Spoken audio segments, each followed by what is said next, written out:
Ačiū gerbimi kolegos.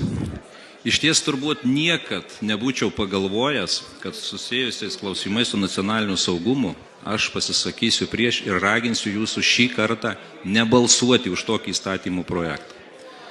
Tokio nekokybiško įstatymo, kuris liečia mūsų saugumo poreikius, Seimas net negalėjo pradėti svarstyti, jo nebuvo galima nešti į Seimą. Aš tikrai manau, kad ne viena NATO valstybė negalėtų tokios klaidos padaryti, todėl, kad jinai turi ne tik blogą emocinį užtaisą, bet jinai turės ir testinumą. Aš iš ties labai principingai ir nešališkai žiūrėjau į visą būtent šio proceso kūrimo eigą. Patikėkit manim, dokumentai, apie kuriuos kalbėjo krašto apsaugos ministras, ne tai, kad neparuošti, jų nėra. Tikrai yra daug apribojimų ir juos buvo galima išspręsti, padarant tam tikrus posėdžius vyriausybė ir tikrai jie būtų atliepę į tą poreikį, kurį mums reikia ir tai viskas būtų daroma teisėtai. Dabar mes turėsim didelių problemų, vien tik tai dėl to, kad žmonės nebetikės mūsų teisėkūros procesu, kuris susijęs su nacionaliniu saugumu.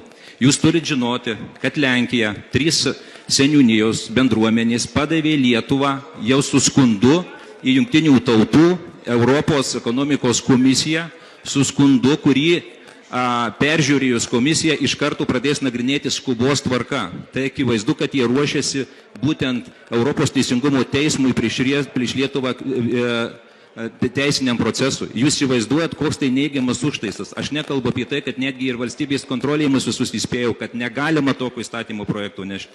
Iš ties taip nekokybiškai parengtas įstatymas, kuris mus dar labiau priešins, jis turės tęstinumą, jis turėjo nepasiekti posėdžio salės. Todėl prašau nepalaikyti, nebalsuoti ir ypač mano kolegas Lietuvos valstiečių žaliųjų frakcijos narių, nes prašau gerbti mano pastangas ir iš tikrųjų požiūrį ir atsakingumą. Šį kartą tikrai padarėm didelę klaidą ir turim surasti kitą vietą poligonui, dėl ko ir prašė kariuomenį. Jiems reikia treniruotis, bet ne bet kur.